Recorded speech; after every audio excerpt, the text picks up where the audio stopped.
Hello everyone, Simon Jacobson here. Another episode of Meaningful Live. Update from the spiritual Warfront, week 10. Yes, it's week 10. Talking about war,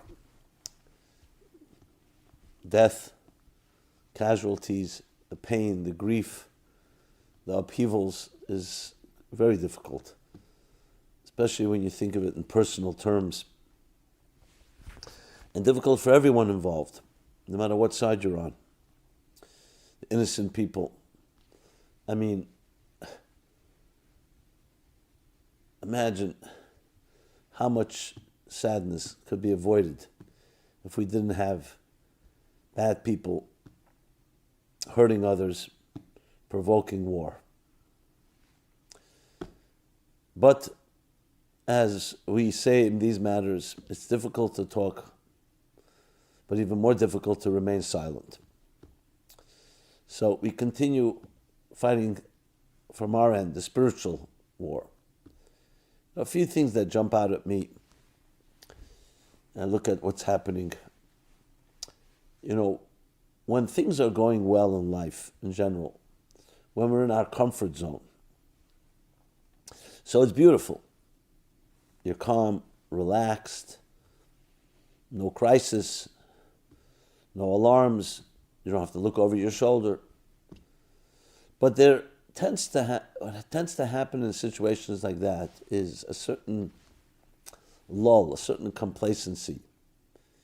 We actually get blunted in what we stand for because you don't have to fight for it. When we do have to fight for our values, one thing that becomes very clear, crystal clear, and I use that word very specifically, it crystallizes what you stand for. What are you ready to fight for? What is right? What is wrong?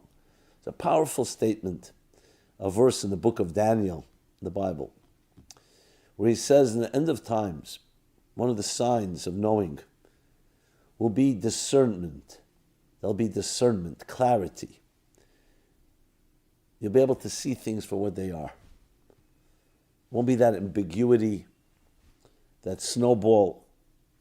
You know, one of the most devastating things we talk about healing is when you're hurt by someone who's supposed to love you, a parent, a sibling, a friend.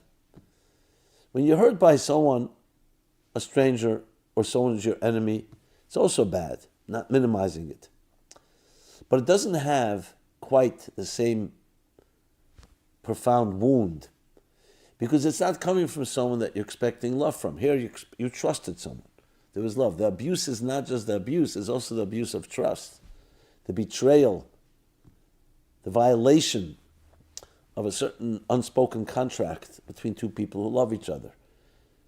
And that creates a distortion in children's minds when they're hurt by people who've loved them. They don't know what is love. They sometimes think love includes being hurt. You expect being hurt. And that is far, far worse than the actual hurt itself. Again, not to minimize it. Because the snowball, it's not clear. Is this a person I can trust or a person I can't trust? Today I trust my father, and tomorrow he's a raving alcoholic where I'm embarrassed to be around him. I have to protect myself from him. Just as an example.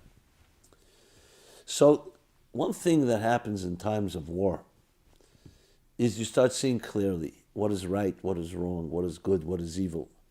And if you don't see it, it's an opportunity to find out. Most young men and women in the Western world, at least, maybe in all the world, entire world, the last battle they had to fight has been a video game or what football team should win. Yeah.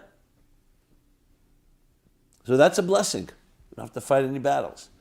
So then when it comes to real life and death, and real right and wrong, real good and evil, real light and darkness, we become completely rusty. Or maybe not even rusty because you never had the sharp in the first place. My point is, you don't have the tools to discern. So then you see what's going on. Let's talk about some of the headlines last week. campus presidents of Harvard, MIT, UPenn, when being grilled by congressional and Congress about what their standards are. Is the call for genocide of the Jewish people go against your standards and your policies? Is that called some form of harassment? And the answer was not yes or no, but even when they were told, it's a yes or no question, depending on context. And if you're any intelligent, semi-intelligent person, let's say you had replaced genocide of Jews with genocide of blacks, or genocide of transgender, or genocide of LGBTQ, what do you think would have happened? Context. So then you say to yourself, this is supposed to be a university. This is supposed to be an academic environment, shaping world leaders. And a president of a university like that cannot answer a question. So then it's not surprising why 20, 30, 40%, I don't even know what it is, of what do they say, of 18 to 24-year-olds in this country think the Holocaust is a myth. And that October 7th, it was justified. I don't remember the exact numbers, but you get the idea. When what we know about right and wrong is usually from some sitcom or some film or some movie or some television show or video game. So that's an observation that I think all of us have to really look at. Because we didn't ask for it, but it's an unbelievable opportunity to speak to ourselves and our friends and our children. What is right and what is wrong? Are some things just lines you don't cross? I'm not even making a case now for Israel, against Israel, for Israel. What's right and what's wrong? I remember when Silence of the Lambs came out, the film. So there were all these articles about Hannibal the cannibal that intrigued so many people. This brilliant genius, but he just had one screw missing. He had no problem being a cannibal. And it brought up the issue, what is right and what is wrong? Is it relative? Are there certain absolutes? That alone is already a blessing that this war has provided us. So instead of becoming polarized by the whole situation, what side are you on? Why don't we just be on no side? Just figure out what's right and wrong in your life. What's acceptable, what's not acceptable. It is acceptable on, let's say, on Harvard's campus to occupy its most prestigious library in an anti-Semitic showing and not allowing Jews to walk in, while a Hanukkah menorah is told to be folded after it's lit in the evening. Think about that.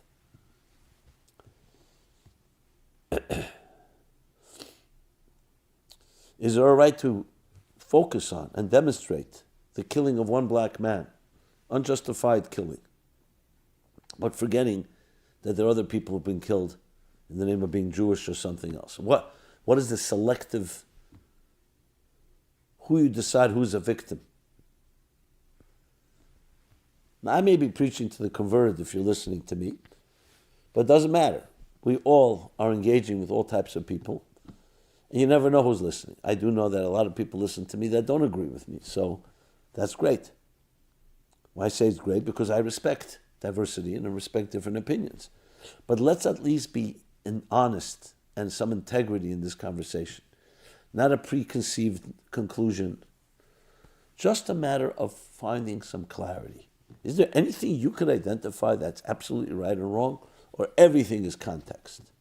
And then explain to me or to others what that context is. Look, Nazi ideology was embraced by many people, including academics. And if you go purely ideologically, you could find, I'm sure, a theory and explanation that some races are inferior to others. And just like white blood cells attack an infection that enters the body and nobody calls that genocide, maybe destroying certain cultures or certain subhumans, whether they're called gypsies, homosexuals, or Jews, is good for the pure Aryan race. You can make a case like that. A case. I didn't say you can prove anything. And who gives you the right to make? And who decides? It's no wonder that the founding fathers of the United States worded the Declaration of Independence very, very deliberately. All men are created equal and are endowed by the Creator with inalienable rights. I've asked many constitutional scholars, why do they have to put the word creator in there? Twice. No, it just creates confusion, separation of church and state. They could have written easily, all men are born equal. All men are equal. What do you need, creator?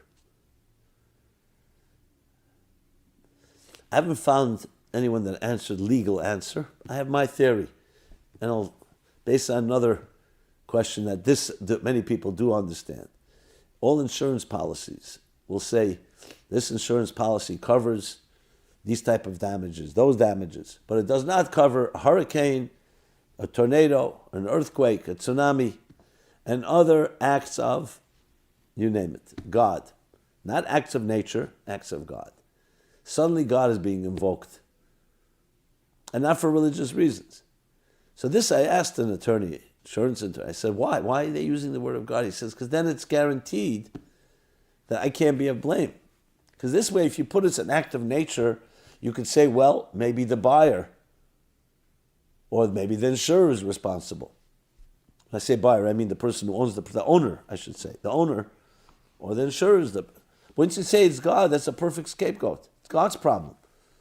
I didn't create the hurricane. Why are you blaming me? Why should I pay for it?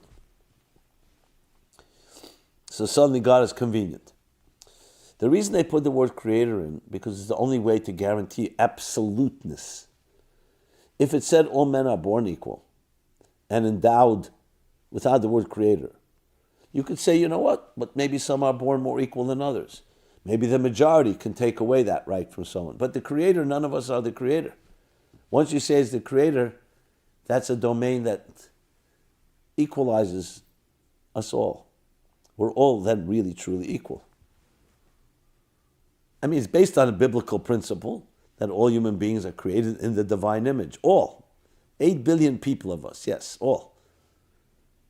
Jew, Muslim, Christian, Muslim, Buddhist, atheist, agnostic, and everything over and under and in between. I wish everyone knew that. Not just knew it in their minds, but in their actions. So when you talk about ambiguity, moral relativism, a moral compass, we have now tremendous spiritual opportunity on the spiritual warfront to determine and clarify where we stand. And it's a good exercise with our children to discuss what is right, what is wrong. This doesn't mean we have to agree, but we have to have our standards. We have to have our parameters. I would submit that to be able to get a clarity like that, you need to have some type of higher standard. Like, who determines what is great music and what is mediocre music?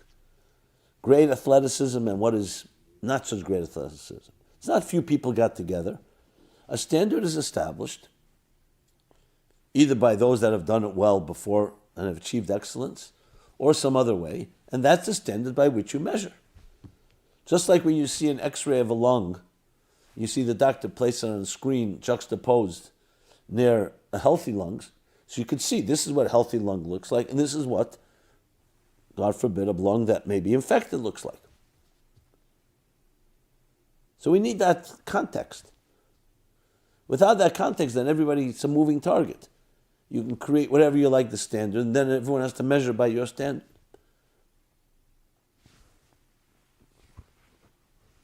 This would help put things into context of what is going on, both in the Middle East and the United States, and our campuses, and our homes. Now, I understand there's a cultural inbuilt prejudice against minorities, against blacks, against Jews, whatever that minority is, your minority that you grew up with, that was taught that you saw them as outsiders. But that too can be challenged. We're intelligent people. Why should we have that type of prejudice or bias? So that's one part of this conversation, because I believe it touches upon our opinions, our feelings on all these matters. And what's being created is not just something wrong and distorted. It's called total ignorance. It's one thing you're informed, educated, and you come to a conclusion. You're right, you're wrong, you argue about it.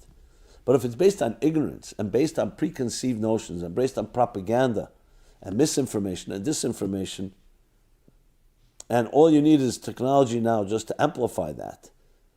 So like junk in, junk out, and now it's also amplified through technology. You can imagine what that will lead to. So that's one thing that is really relevant, I think, on the spiritual warfront in these days. It's also where we're going to send our children to school. A school that will give them the ability to have critical thinking, not based on somebody's conclusions, but actually to teach people how to think, not what to think. Either way. And of course, the opportunity of defining our very values. What is it that you're ready to fight for? What do you believe in? And what do you think is optional? As a Jew myself, coming from generations of Jews, we've been subject to plenty of discrimination, plenty of hatred. So I've developed a certain defense mechanism, a certain antennae, if you wish, sensitivity to these matters. Many have maybe taken it for granted because things seem so smooth, even though there have been plenty of anti-Semitic attacks. But for many now, are far more vigilant. But it shouldn't be about fear, because I do believe in this country. I do believe that there are societies that really believe in the freedoms. I think it's our time to reclaim it, to reclaim statements like all men are created equal. I understand the word men, some people would say all people. By all means, I mean all people. And reclaim other such absolutes. Because if anything, this is a wake-up call that's teaching us a lot about ourselves. As I like to quote Warren Buffett about matters of finance, until the tide is out, you don't know who's been swimming naked. Now we can find out. And we can learn what to do. How to find the right clothing, how to find the right standards, how to find the right values. And one more note that I like to always share in this context is I look to the Bible, to the Torah, for strength, inspiration, guidance, courage. And there's always battles going on. There's always a battle, whether it's the battle between Cain and Abel, or the battle between the serpent and Adam and Eve and God, or the battles during the time of the flood, or during the time of the Tower of Babel, or Abraham and his adversaries. And then there's Isaac and Ishmael, and Jacob and Esau, and now the brothers, the tribes, Joseph and his brothers. And we read about them now reconciling after many years. A very moving account, how Joseph says something very powerful. His brothers, out of jealousy, and that needs to be understood as well, but that's what we're told, out of jealousy, thinking he's the favorite son of Jacob, decide to kill him. But instead of killing him, they end up selling him as a hostage. Yeah, selling him into captivity. To who else? Arabs, Ishmaelim. Okay. He ends up rising to become viceroy of Egypt. Now, 22 years later, they meet again. They don't recognize him because he was young when they sold him off. They had no idea who he was, where he was. And finally, when he reveals his presence, his identity to them, he sends everyone else out and he says, I am your brother Joseph. Now that too comes by him unable to control himself when he sees his brother Judah, his half-brother Judah, if you wish, defend his full brother Benjamin. that Judas says, I cannot allow you to keep Benjamin here. It will break my father's heart. I will stand in his stead. I will replace him. So finally Joseph cannot control himself and he reveals his identity. So you could imagine the shame, the humiliation, the shame after what they had done. And here he is, Viceroy of Egypt. They're at his mercy. And he realizes how they feel. And he says to them, you have not done this to me. God sent me here to be your lifesaver, because it was a time of famine and Joseph was managing all the grain for Egypt, was saving their lives. Even though they were the ones that actually sold him into slavery, he rose above that. He said, I am not your victim. There are different forces at work here. I had to be here to save life. The lesson, the composure necessary for something like that. The sheer inner strength. We are also faced with challenges in life. It's easy to look for scapegoats and point fingers. Or we realize there's a higher invisible hand that perhaps writes the choreography. Our job is to learn to navigate it instead of blaming anyone. To grow from it. To become greater people as a result.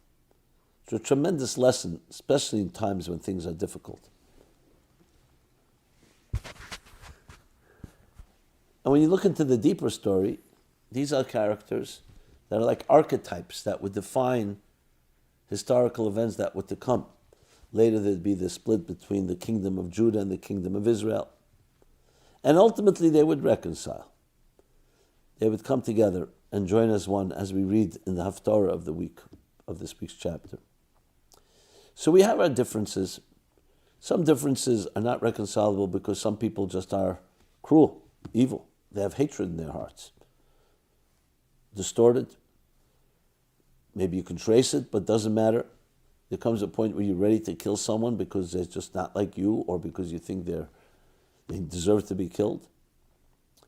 But there are many things that we could reconcile between us. So it's an opportunity to come together in that context as well and find that harmony within diversity. So, all in all, we are all called upon in our time to rise to the occasion and fight the spiritual war, the war of clarity, war of ideas, of morality, and really come away with that crystal clear picture. What do I stand for? What does the human race stand for? What do I want to convey to my children? Educate them now. It's an unbelievable opportunity to do so. Thank you so much. This has been Simon Jacobson, Meaningful Life from Meaningful Life Center, meaningfullife.com. Check us out. If you like what you heard, please share. Subscribe to our growing YouTube channel. And love to hear your thoughts, comments, feelings, critique. And let's get the word out there. We are all souls that have come to this world to play a unique and indispensable role. And together we can create true music, like a cosmic symphony. Be blessed and be well. Thank you again.